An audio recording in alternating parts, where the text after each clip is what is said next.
I am sitting on a balcony in my shared workspace. You can see beautiful downtown Pittsburgh behind me, and oh boy, did I luck out. As soon as I came out here, it started raining. So I'm gonna try to stick with this, and if it starts pouring, we'll have to go inside. But it's a nice day in January, and I just thought I would come out here to share this because I love the space that I work, and I'll shoot another video actually about how I created this beautiful co-working space. But today's video is about something different. I was on the phone a couple of months ago with a woman, and we had some pretty awesome conversations. She initially requested a conversation with me because what she wanted was to get motivated to exercise. And she shared with me that when she lived in New York, she had these great friends that she spent all this time with, and they had this awesome routine of going to workout classes together, and then they would go to brunch or they would go out for coffee, and she had this awesome community around exercise. And once she moved to Pittsburgh, that kind of all vanished for her. And so she was trying to figure out how to get motivated to exercise.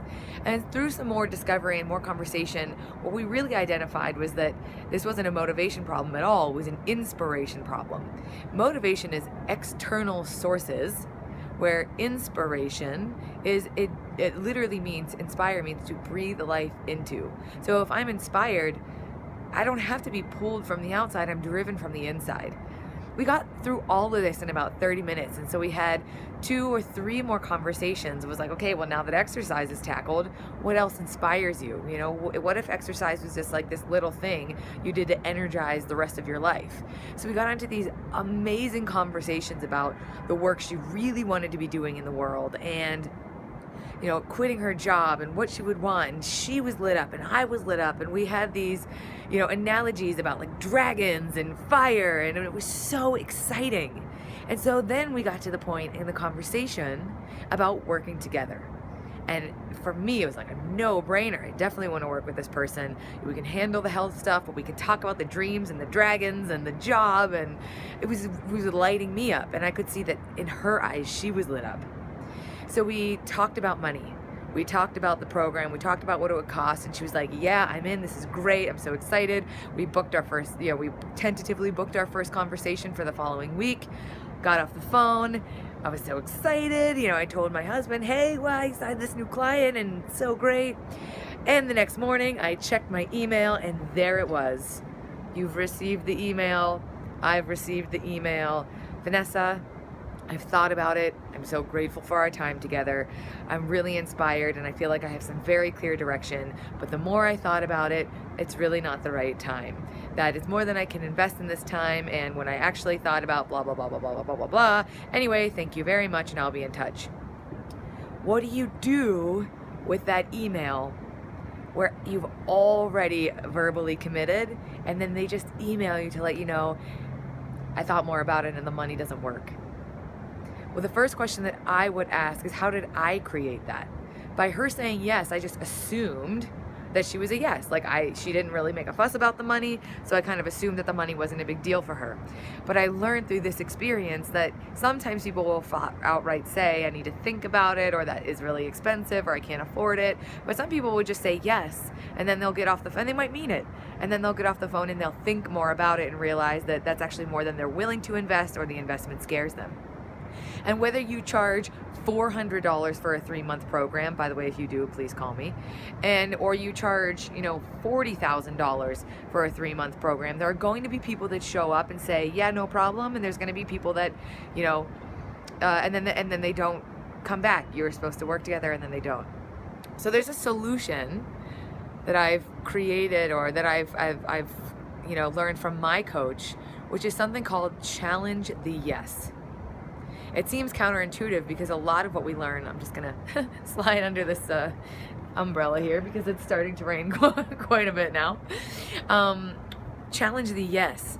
It's something that I learned from my coach after sharing this experience with him. And, in a conversation with someone, when you're talking about the proposal and when you're talking about your coaching fee, you're going to have to go into money. Money is nothing, right? Money is everything, and money is nothing. It's just energy. It's like the vehicle that the problems and the self-doubt and the things that hold us back ride. It's easy to blame things on money, but the things that hold someone back from investing in themselves are likely the same things that stop them from making changes at other places in their life. So it's counterintuitive to challenge someone's yes, because what we're taught as coaches is use a stick strategy instead. Like, as soon as they say yes, get the credit card information and charge it before they change their mind. And I get that, like, of course I get that, but it doesn't really create the most powerful foundation for a really, really strong coaching relationship. You can have someone commit with payment and not commit with work. You've had that client before as well. And so when you challenge someone's yes, so they say, I'd love to work with you, that all sounds great, when can we start? You would say, I'm so glad you're excited, and even though you're willing to give me your credit card right now, I'm not going to take it. What I'd like you to do is take a night or two to think about it. Maybe talk to your husband about it.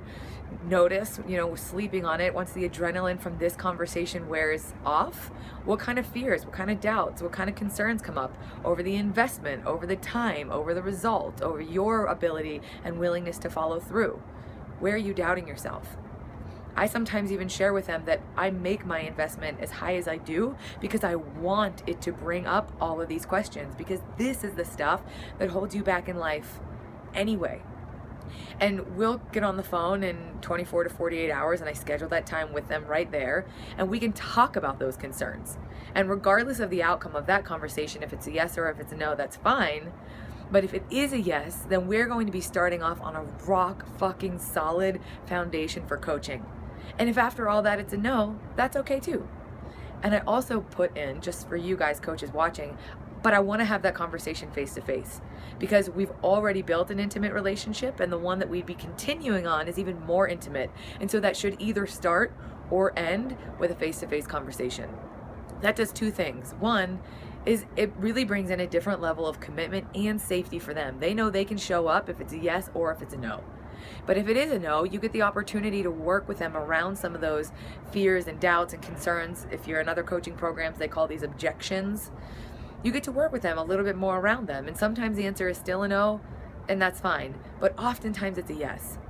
I've had many people say that they want to coach with me and then never pay. But I've never had someone not pay after challenging their yes.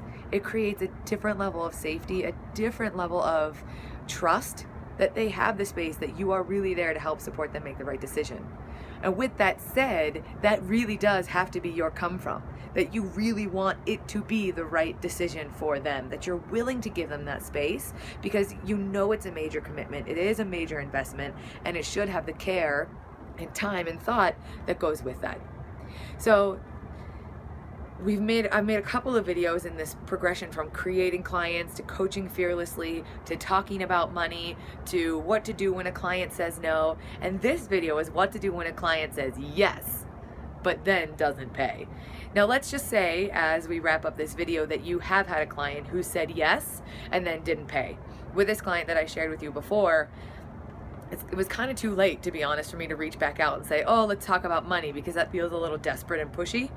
So what I did was I just shared an open and honest email with her about that I'm still really excited to work with her, and that, it's totally fine that she decided that money wasn't right or it wasn't the right time, but that I still want, that my relationship with her doesn't depend necessarily on whether or not she's paying me, and I really want to still be there to support her and challenge her and help her grow. She still didn't respond to that, and that's fine as well. People have their reasons for, maybe she was embarrassed, or it doesn't even matter. I don't need to make meaning from it. But I'm still continuing to serve her. She signed up for one of my most recent challenges. She opens my newsletter every week. Don't let your yeses that turn into no's, or any of your no's, be the end of your coaching relationship with someone. My thought in my mind is that the minute someone gets on the phone with me, they're forever my client. I will continue to serve them whether they like it or not. No, I will continue to serve them whether they pay me or not. And that's my challenge. It's my challenge to you. So share with me below what this is like for you. Do you have any doubts or fears or concerns that come up around challenging your yes? Is the language that I shared with you helpful? Is there more language or more finesse